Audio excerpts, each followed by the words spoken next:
आपका एक डिसएग्रीमेंट भी हुआ था प्रियंका चोपड़ा के साथ, उसी को लेकर, वो क्या था? नहीं, वो तो अपना लड़कियां हैं, आजकल की लड़कियां हैं, उन्होंने अपना, वो भी एक इंटीमेट सीन को लेकर था या हाँ, कुछ था? अभी मैं तो बड़ा आप ऑब्जेक्ट करते हैं ऐसे जब आपका जमीर नहीं मानता कि मैं नहीं करूंगा? नहीं, क्यों, उसमें क्या प्रॉब्लम है? अरे आप ताज्जुब करेंगे। लेट्स टॉक अबाउट, ये बहुत अच्छी बात है, आपने एक इसको दूसरा एक दिशा दे दी। देखिए एक बात क्या, खून माफ, शायद 7 खून जी शायद नहीं, ऐतराज 7 खून था या? नहीं, विशाल भारद्वाज ने कहा कि वो थोड़ा शर्मा रही है, तो मैंने शर्मा रही है तो निकाल दो।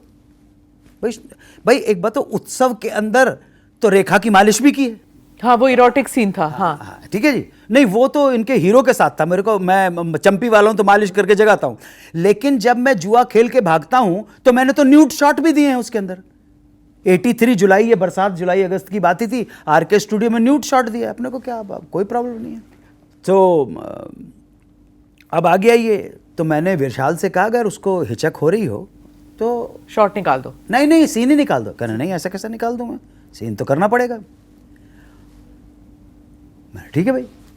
अब जब कंबाइंड शॉट थे तो मुझे कोई सेट के ऊपर ज़्यादा मजाक वजाक करने की आदत नहीं है, थोड़ा सीरियस टाइप का बंदा हूँ मैं। शॉट दे दिया, लेकिन जब सोलो शॉट हुआ, आप ताज्जुब करेंगे जिस तरह से मैंने उस शॉट को दिया था। एक सिद्धार्थ करके एक असिस्टेंट था, कहले सर मान गया। मैंने कहा साले एक झापड़ दूंगा, इतने सारे सीन किए तू, तब तूने लिखा कि मैं मान गया, अभी ये सेक्स सीन किया तो मान गया। बहरहाल आना जाना हो गया, और एक न्यूज़ आ गई कि प्रियंका चोपड़ा रिफ्यूज टू किस अन्नू कपूर। अब वो आ गए। अच्छा एक बात ध्यान रखिए, सेक्स और वायलेंस जो है ना, पूरी दुनिया में आपको आकर्षित करेगी। आप कहीं कर भी, अंटार्कटिका होनोलुलु में भी हो, सेक्स और वायलेंस तो काम ही करती है। कहीं ना कहीं हम दोनों, हम जो बाय प्रोडक्ट हैं इन्हीं दो विधाओं के हैं। सो कहने के सर ये प्रियंका चोपड़ा ने कहा है कि वो आप शी रिफ्यूज टू किस अन्नू कपूर। तो मैंने कहा तो ठीक है, क्या प्रॉब्लम है उसमें, क्या हो। मैं कहा ओके ना। इसको उन्होंने बात का बतंगड़ बनाया। तो फाइनली मैंने कहा यार तुम लोग इतनी बात कर रहे हो, इतना सब ये बताने की कोशिश कर रहे हो, मुझे तो पता नहीं उसने क्या कहा क्या नहीं कहा, लेकिन सीधी सिंपल सी बात है, अगर ये मार्केट में चर्चाएं हो रही हैं, न्यूज़ बन रही है, तो सीधी सिंपल सी बात है कि अगर मैं हीरो होता तो प्रियंका चोपड़ा को कोई आपत्ति नहीं होती। हीरो को चुमने में किसी हीरोइन को आपत्ति नहीं है। वो तो मैं हूं ना, शक्ल है, सूरत ने, पर्सनालिटी, इसलिए प्रॉब्लम हो गई है। आप ध्यान रखिएगा। बस यही उनको बात लग गई, चुभ गई। I don't know why. अब जब मैं तो पौरुषपुर के अंदर आप देखिएगा, ये एक क्या बोलते हैं भाई, OTT क्या वेब सीरीज में कितना को आप देखिए। मैं तो डायरेक्टर को, हमारे डायरेक्टर साहब को सेक्स के शॉट ही लेने नहीं आते हैं, ठीक से आते ही नहीं। तो मैं उनको बता रहा था कि मैं इनको, आपको ऐसे लेना चाहिए, शॉट इसको लेना चाहिए। बल्कि क्या हुआ, क्यों शर्माते हैं, ऑकवर्ड है, आर दे नॉट कंफर्टेबल, क्या बात क्या होती है? अरे अनकंफर्टेबल तो मुझे होना चाहिए, उस लड़की को होना चाहिए। हाँ। मैंने जिन जिन लड़कियों के साथ इस तरह के इंटीमेट सीन करने, एक तो मैं मजाक नहीं करता, मैंने उनको बहुत हेल्प किया। मैंने कहा इस तरह से आपको करना है, वो करना है, या कोई प्रॉब्लम ही नहीं है। बल्कि क्या हुआ, एक लास्ट एक शूटिंग का, अरे ये जो अपना एक एक्ट्रेस हैं शिल्पा शिंदे, बहुत अच्छी एक्ट्रेस है और बहुत बेहतरीन कलाकार हैं और बहुत अच्छी पर्सन है। तो मैं जब गया सेट के ऊपर तो कहने लगे कि कौन सा सीन है। मैंने कहा यार ये सीन है, तो हंसने लगी। तो मैंने कहा क्या हो गया। कहने अनु जी अभी अभी मैंने आलू बोंडा खाया है। आप समझे ना, आलू बोंडा खाया। लेकिन मैं बिल्कुल नहीं हंसा। मैंने अपने जो मेरा विश्वजीत विशाल है उससे कहा कि मैडम को थोड़ा सा इलायची और रजनीगंधा दे दे। उसने जाके दे दिया, उन्होंने अपना खाया, पानी वानी पिया। मैंने कहा ये चलिए। अब देखिए हम लोग जो आप लोगों को पर्दे पे देखते हैं, हमको ये बैक स्टोरी तो पता नहीं होती ना। आप ताज्जुब करेंगी, आपके ये डिपार्टमेंट कैसा है, सेक्स का डिपार्टमेंट ऐसा है, फ्लैश ट्रेड का डिपार्टमेंट ऐसा है, देह व्यापार का ऐसा डिपार्टमेंट है कि इसके ऊपर आप बिल्कुल एक अलग चर्चा करेंगे, क्योंकि और सीरियसली, हाँ, वरना इसमें आपके यंगस्टर्स को कुछ और तरह से मजा आ जाएगा। I understand. हाँ। सो दुनिया का जो दुनिया का, मुझे पता नहीं आप ये इसको रख पाएंगी या नहीं रख पाएंगी, लेकिन बहरहाल कोई प्रॉब्लम नहीं। हम सब अपने आप को क्लेम करते हैं कि हम मैच्योर्ड हैं, हम एडल्ट हैं, हम चीज़ों को समझते हैं। दुनिया का सबसे बड़ा जो ब्रॉथल है उसका नाम है पाशा। क्या नाम है?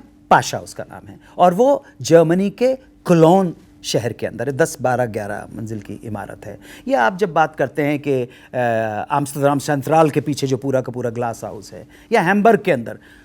ये एक स्टूडेंट के नाते मैंने बहुत कुछ उसको एक्सप्लोर किया, उन सारी चीज़ों को। मुझे मालूम है क्या प्रॉब्लम है। आपने एक इंसिडेंट का जिक्र किया जब आप दिलीप कुमार के कान में कुछ कहते हैं। उन्हें मिस्टर जावेद अख्तर जुड़ गए। जावेद अख्तर शबाना आजमी की शादी 9 दिसंबर 1984 की मध्य रात्रि को मैंने ही करवाई है। जी जी जी जी जी जी उन्होंने स्वीकार किया है इस चीज़ को रेडियो के शो में। मैंने कहा याद है ना कैसे भागा था बांद्रा मस्जिद में मौलवी को लेने के लिए। वो भी एक अपने आप में कहानी है। बैठे हुए थे, तुन्न थे, और ये अंदर बैठ के किताब पढ़ रही थी। तो मैं पहुंचा 9 दिसंबर की रात को। मैंने कहा कि बीबी जो है, अब मुझे बहन मानती थी, तो मैंने कहा अभी जो है फैसला कर डालो यार, अभी क्या। ये टुन्न थे एकदम, जावेद। हाँ। तो कहने लगे कि क्या फैसला करूं, कुछ करने को तैयार ही नहीं है। तो मैं इनके पास गया। मैंने कहा सर बोलो आप साहब, है तैयार है? हाँ ठीक है, कोई प्रॉब्लम नहीं। तो मैंने कहा बीबी आप तैयार हो क्या? हाँ ठीक है। मैंने कहा फिर मैं जा रहा हूँ। हाँ जाओ ना। तो उनका ड्राइवर का नाम था माइकल। मैंने कहा चल माइकल। और मरहूम कामरान रिजवी थे, जिनकी एक एक्टर थे, इनके परिवार के सदस्य थे, उनकी हत्या कर दी गई। मरहूम अल्लाह उन्हें जन्नत नसीब करे। तो मैं भागा लेके वहाँ से, बांद्रा मस्जिद से मौलवी को लेके आया। फिर इधर अम्मी ने, मिसेस शौकत कैफी ने, उन्होंने पूरा लाल जोड़ा वोड़ा निकाला। और फिर बोनी कपूर, अनिल कपूर को फ़ोन किया, सुलभा भाभी को फ़ोन किया, और अपना उनके हस्बैंड थे ईशान भाई, उनको फ़ोन किया। सब लोग आ गए। सवेरे 4:30-5 बजे तक तो डांस वांस होता रहा। शादी कर ली घर पे। जी 9 दिसंबर 1984 की रात को, मध्य रात्रि के बाद ही शादी हुई है। बोल रहा हूँ मैं आपको, नहीं तो चैलेंज कर लीजिए, मुझे चैलेंज कर दीजिए कि मैं गलत हूँ। मैं तो कहता हूँ आप चैलेंज कीजिए कि मैं गलत हूँ। अच्छा वो बताइए, जब आपको फोन किया कि कलाकार आ जाओ फिल्म, हाँ, तो कहने लगे कि ये मैंने किसी और को लेके ये रोल के साथ मैंने बनाया था, लेकिन मुझे पसंद नहीं है। तो मैंने कहा ठीक, मैं कर देता हूँ। तो मैं गया यहाँ पे 7 बंगले बाद बंगले में कहीं था। कहने लगे ये सीन है, और पहला ही दिन शायद ये कुछ बड़ा इमोशनल फांसी वासी इस तरह का कोई सीन था। मैंने जाके परफॉर्म कर दिया। उस दिन उदय तारा नायर भी बैठी हुई थी। आपको मालूम, उदय तारा नायर ने स्क्रीन की एडिटर हुआ करती थी। नाम सुना है आपने उदय तारा नायर? नहीं, मैंने नहीं सुना। उदय तारा नायर बहुत बड़ी हस्ती थी, स्क्रीन और जर्नलिज्म की बहुत बड़ी हस्ती थी। अच्छा। और वेल रिस्पेक्टेड। उन्होंने लिखा था कि आज मैंने अन्नू कपूर को डेथ सीन करते हुए देखा। डर में ये मुझे मारता है अपना शाहरुख। तो मैं तो फिल्म देखी नहीं, लेकिन ऐसा कुछ था, याद है मुझे। आपने फिल्म नहीं देखी? मैं नहीं देखता ना, मुझे कोई इंटरेस्ट नहीं है। अपनी फिल्म भी नहीं देखते? अपनी हो पराई हो, क्या देखना, कुछ प्रॉब्लम नहीं है। डर कौन नहीं देखता? नहीं, डर तो सबने देखा था। नहीं कोई प्रॉब्लम नहीं, नो प्रॉब्लम। जितना डरे थे हम डर देख के। उन्होंने लिखा था कि आज मैंने अन्नू कपूर को डेथ सीन परफॉर्म करते हुए देखा, और विश्वास मानिएगा, इसमें मत समझिएगा that I am getting carried away और I am basking in the glory of praise और अप्रिसिएशन। आज मैंने अन्नू कपूर को डेथ सीन करते हुए देखा, और मैंने रियलाइज किया कि some of our greats can learn how to perform a death scene by Annu Kapoor. This is what she wrote. Uday Tara Nair भी हैं, उनसे पूछ लीजिए जाके, उन्होंने लिखा था कि नहीं लिखा था। नहीं, मेरे पास जन्म पत्रियाँ सबकी हैं। ये जो लड़का है शाहरुख खान, हाँ, इसकी मैंने एक फिल्म देखी है, और वो भी मुझे किसी ने कहा कि यार ये फिल्म तुम देखो ज़रूर। और तो मैंने वीडियो मंगाया। तो कहने लगे कि मैं फ्री भी इस पे स्मिता जी यकीन नहीं करता हूँ। तो मैंने कहा, कहने लगे कि मैं कैसेट भेजूं क्या आपके पास? तो मैंने उस व्यक्ति से कहा, मैंने कहा सुन, मैं कैसेट खरीद रहा हूँ। कैसेट या क्या होता था भाई? सीडी या डिस्क खरीद रहा हूँ, और अगर तू बहुत स्ट्रांगली रेकमेंड कर रहा है एक फिल्म को, और अगर ये फिल्म घटिया निकली तो 10 गुने पेमेंट ट्रांसफ़र कर देना तू। उसने कहा जी भाई साहब कर दूंगा। मैंने वो सीडी मंगाई, फ्रीबीज पे यकीन नहीं करता। असल में हमारे एक बहुत बड़े कोच श्री नेगी साहब की लाइफ के ऊपर है, लेकिन इंडिया के अंदर है ना कि वो मुसलमान को अच्छा कैरेक्टर बताना है और पंडित का मजाक उड़ाना है, तो वो पुरानी एक व्याधि है जिसे गंगा जमनी तहजीब के नाम पर एक लेबल लगा दिया जाता है। एनीवे वो सारी चीज़ें हम सब आपका एक एपिसोड और दोबारा करना पड़ेगा आने वाले गंगा जमनी तहजीब के ऊपर, गंगा जमनी तहजीब के ऊपर उर्दू के बाद उसको आप फ्रॉड मानते हैं? आपको एक चीज पता नहीं है कि आप सबके मन में किस तरह से फिरंगियों ने, ब्रिटिशर्स ने क्यों छोड़ा? आपको क्या लगता है आपके आंदोलन की वजह से छोड़ा, स्वतंत्रता के आंदोलन की? आपको क्या लगता है गांधी के चरखे ने आपको आज़ादी दिलाई है कि नेहरू ने आज़ादी दिलाई है? ना ना, सर्टेनली नॉट। आज़ादी तो शहीद आजम चंद्रशेखर आज़ाद और शहीद आजम भगत सिंह और वीर खुदीराम बोस की कुर्बानी के बाद भी नहीं मिली। ये पूरा वर्ल्ड में इंडस्ट्रियलाइजेशन आ रहा था और एक जगह जो थी वो लाइबिलिटी बन रही थी, जितना नोच सकते थे उन्होंने नोच लिया। अब ये जगह एसेट नहीं है, लाइबिलिटी है, और यहां पर हो भी रहा है आज़ादी चाहिए, हमें अपना स्वायत्त चाहिए। उन्होंने कहा ले लो। हेनरी लॉरेंस ने क्या कहा था? उनका रेजिडेंट गवर्नर था, क्या बोला था? तुम डिसाइड करो कि तुमको तलवार की हुकूमत चाहिए या कलम की, हम ब्रिटिशर्स दोनों तरह की हुकूमत करना जानते हैं। मैकलो ने क्या कहा था? हिंदुस्तान जिस तकनीक पे चल रहा है, इनको धर्म जाति, डलहौजी क्या था? धर्म जाति संप्रदाय के नाम पर आपको बांट दिया, डिवाइड एंड रूल। वही तब से लेकर अब तक ऐसा ही हो रहा है, ऐसा ही हो रहा है कि आप डिवाइड करते हैं, रूल करते हैं। अभी वो कह रहे हैं, अभी नरेंद्र मोदी आ गए 2014 से, तो उन्होंने कहा साहब ध्रुवीकरण हो गया। एक लफ्ज इंडियंस बहुत इस्तेमाल करते हैं। मैंने कहा बहुत अच्छी बात है, ध्रुवीकरण हो गया, पता तो पड़ गया कौन कहां है। कोई पत्ता हिले पता तो चले कौन अपना है, कुछ पता तो चले। बड़ी सिंपल सी बात है। That's good, that's very very good. पता पड़ना चाहिए आप कहां हो, वेयर डू आई स्टैंड, उसके बाद हम डिसाइड करेंगे। सो इंडिया के अंदर बहुत सारी चीज़ों की कमी है, कमी रहेगी। भारत की आबादी 140 करोड़ है, लेकिन 1040 करोड़ समस्याएं हैं। उन समस्याओं को कोई दूर नहीं कर सकता है। आप क्या आर्ट के माध्यम से दूर कर सकते हैं? किसने आपको बोल दिया? ये इन लोगों ने। आर्ट कभी क्रांति नहीं लाता। जब कानून के मुहाफिजों पर शुबा हो जाए तो मजलूमों को अपने खम ठोक देने चाहिए। दुनिया की जितनी क्रांतियां हैं, वो चाहे फ्रेंच रेवोल्यूशन है, फ्रेंच रेवोल्यूशन के अभी उन्होंने, मैं जब पेरिस गया तो जब मैंने उनके नाम बताए, जॉर्जेस दांतोस का, एरोसेशल का, कामिल देमुले का, मैक्सपिलियन रॉबस्पियर का, ये सारे जो नाम बताए, जैकोबिन क्लब का नाम बताया, वो खुद फ्रेंच लोग बैठे हुए थे। ये क्या बोल रहा है? आम आदमी क्रांति लाता है। मैक्सिकन रेवोल्यूशन आम आदमी लाता है। रशियन बोल्शेविक 1970 आम आदमी लाता है। मजदूरों ने क्रांति लाई। और निकोलस, आप कहाँ लेके बैठ गई मेरे से ये, मुझे इन सब की हिस्ट्री बहुत अच्छी तरह से मालूम। मेरे कहने के ऊपर एक किताब जरूर पढ़िएगा, this is between you and me. उस किताब का नाम है, स्टीवन बेलफोर्ड की किताब लिखी हुई है और मेरे बेटे ने सजेस्ट की और यहाँ पे मिली नहीं तो उसने अमेरिका से मंगाई। उस किताब का नाम है the history of the central banking and the enslavement of mankind. ये जरूर पढ़िएगा और सुनिए आप कि किस तरह से दुनिया में एक फैमिली ने बैंकिंग के जरिए, और वो फैमिली आज भी है और आज भी आप और हम सबको रूल कर रही है, उसकी इच्छा के बगैर कुछ नहीं हो सकता। पूरा वर्ल्ड उस फैमिली ने वर्ल्ड बैंक फाइनेंस के through, can you imagine, ample evidence that the Bolshevik revolution in Russia was financed by a capitalist. जी मैडम, ये तो कुछ और ही हो गया ना। अब ये फिल्मी बातें नहीं है, ये फिल्म वाले क्या करेंगे, ये तो बाय प्रोडक्ट है उसी करप्ट सिस्टम के, कुछ नहीं कर सकते ये। इनमें से भी 2% अगर कोई हैं तो वो कहीं और बह रहे हैं। मातृभूमि के प्रति समर्पण कुछ और चीज़ है। मैं कुछ भी नहीं हूँ, मेरा एक ही परिचय है प्रीत जहाँ की रीत सदा मैं गीत वहाँ के गाता हूँ, भारत का रहने वाला हूँ, भारत की बात सुनाता हूँ। मुझे अपने देश से मतलब है और किसी से मतलब, मुझे किसी से मतलब नहीं है madam. What a lovely thing to say. And I can't think that इस कॉन्वर्सेशन को मैं यहाँ से किस और ले जाऊँ। नहीं, किसी भी तरफ ले जाइए ना ना ना ना, ये लम्हे को यहीं पे थमते हैं और कुछ और भी बात कीजिए, कुछ और। अपने पास तो इतने सब्जेक्ट हैं, लेट्स टॉक अबाउट बहन सनी लियोनी। तो देखो हमारे सारे कैमरे।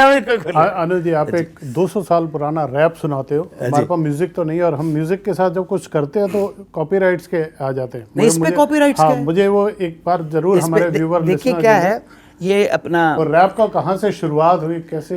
अपना कपिल कुमार पुंज हैं, उनका नाम है, बहुत सुपरस्टार है। अभी मुझे कैसे पता पड़ा, मैंने उसको फ़ोन किया, मैंने कहा भाई ये किसी ने भेजा है।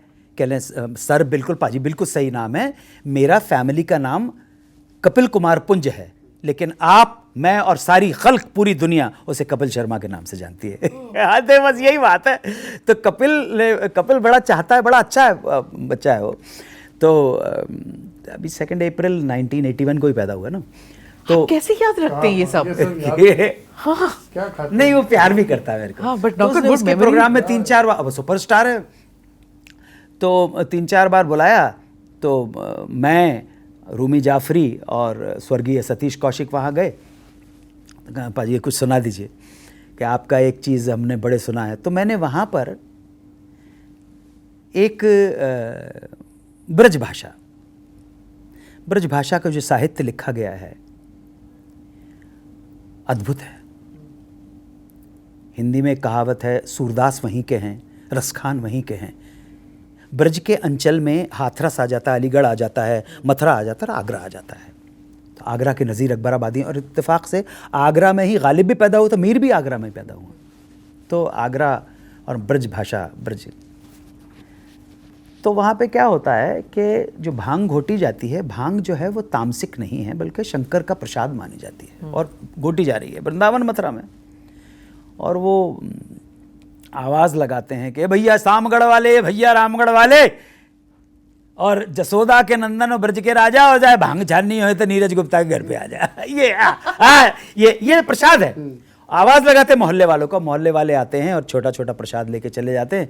और जो होस्ट है उसके हिस्से में 1 ग्राम बचे, 10 ग्राम बचे, और उसके बाद के भांग झानी और भजन करनो है। तो वहाँ का एक गीत बड़ा पॉपुलर हुआ करता था, जिसे शायद योर्स ट्रूली ने ज़्यादा और हिंदुस्तान में पॉपुलर बनाने, कि रात शाम सपने में आए, अरे मरी मोरी गुइया, रात शाम सपने में आए, अरे दहिया पी गए सररररररर, दहिया पी गए सररररररर, दहिया पी गए सररररररर। फिर अचानक मुझे लगा कि गाते गाते मैंने कहा यार मैं आपको 300 साल पुराना रैप सुना रहा हूँ। अब हैं, इस वजह से वो पॉपुलर हो गया। पता नहीं कितनी बार वायरल हो चुका है, और मुझे बहुत खुशी है कि ऐसी चीज़ें वायरल होती हैं। वायरल होनी चाहिए ऐसी चीज़ें जो आपकी संस्कृति, आपको पता तो पड़े आपका साहित्य क्या है। तो कि ये रसखान जो थे, उनका नाम शेख सैयद था, शेख इब्राहिम, लेकिन वो कृष्ण भक्त थे और गोकुल में ही उनकी समाधि है। कृष्ण भक्त थे, कृष्ण के प्रेमी थे। तो दहिया पी गए सररररररर, दहिया पी गए सररररररर, दहिया पी गए सररररररर। आज गई हुती भौ रही हूँ, आज मैं सवेरे भोर में, आज गई हुती भौ रही हूँ, रस खाने रही कहीं नंद के भवन, बाको जियो जुग लाख करोड़, जसमति को सुख जात नहीं, तेल लगाए लगाए के अंजन भौ बनाए बनाए डरे, बाछवी को रस खान बिलोकत, बाछवी को रस खान बिलोकत, मानत काम करा निधि कोटी, और काग के भाग बड़ी सजनी, हरी हाथ से ले गौ माखन रोटी, दहिया पी गए सररररररर, दहिया पी गए। तो ये रैप है आपका। अगर आप रसखान की बात करेंगे तो एक आदमी ने, ये पर्सपेक्टिव कहाँ से आ गया, ये दृष्टिकोण कहाँ से आ गया। अच्छा, ये भाषा तो जो मैं भाषा में अभी बोलूँगा, तो ये गंगा जमुना तहजीब ही तो हुई। नहीं, ये गंगा जमुना तहजीब नहीं है, ये निर्गुण की तहजीब है। सूफीज़म के बारे में फिर कभी बात करेंगे। So but interesting. अभी उन्होंने कहा कि मानस हूँ तो वही रसखान बसों मिली गोकुल गाँव के ग्वारन, कि अगले जन्म में अगर मुझे मनुष्य योनि में भेजना तो मुझे ग्वाल बालों के रूप में बनाना। आप पैशन देखिए, क्या बात है। और अब मैं बताऊंगा आपको कि क्यों मैं इमोशनल हो जाता हूँ। मानस हो तो वही रस खान, बसो मिली गोकुल गांव के ग्वारण। जो पशु हो तो कहा बस मेरो, चरो नित नंद की धेनु मजारण। अगर मुझे पशु बनाना, एनिमल बनाना, तो नंद बाबा की गायों में बनाना। मानस हो तो वही रस खान, बसो मिली गोकुल गांव के ग्वारण। जो पशु हो तो कहा बस मेरो, चरो नित नंद की धेनु मजारण। और पाहन हो तो वही गिर को, अगर पत्थर बनाना तो उस पर्वत का। पाहन हो तो वही गिर को, जो धरियो कर छत्र पुरंदर धारा, जिसने छन उंगली के अंदर गोवर्धन पर्वत उठा लिया था। पाहन हो तो वही गिर को, जो धरियो कर छत्र पुरंदर धारा। और जो खग हो तो बसेरा करो मिली कालिंदी कूल कदम की धारण। अगर मुझे स्पैरो बनाना तो वो कालिंदी का जो बरगद का पे, उसकी चिरैया बना देना। ओहो। मैं असल में ताज्जुब, I feel baffled, I am astonished कि पूरी ह्यूमन रेस उसके ऊपर विश्वास कर रही है जिसको तुमने कभी देखा नहीं है, जाना नहीं है। वो अल्लाह हो सकता है, ईश्वर हो सकता है, गॉड हो सकता है, उसको जाना नहीं है। और उस पर इतना इतना इतना वो कर रहे हो, उसी के नाम पे खून बहा रहे हो, बम फोड़ रहे हो, जिहाद कर रहे हो, धर्म युद्ध, धर्म क्षेत्र, कुरुक्षेत्र, सब उसी के नाम के ऊपर हो रहे। क्या कर रहे हो आप? This is the high time that we all become atheist और एग्नोस्टिक। अभी एक नई विचारधारा के बारे में पढ़ रहा, आजीवक, वो फिर कभी बात करूंगा उस पर।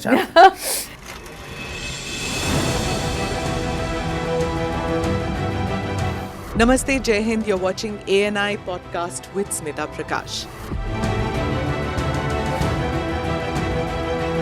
अगर हम उसको मस्जिद कहेंगे तो फिर विवाद होगा। इशू इस टूटा है क्या भारत? 400 पार का मतलब ये है कि संविधान खतरे में है। क्या हम लोग ये निर्देश देते हैं कि फला को गिरफ्तार करके जेल डाल दें? वही तो कह रहे हैं सब। ये बेबुनियाद निराधार आरोप। सच्चा सुनना चाहो देखो स्मिता प्रकाश ANI, it does not lie।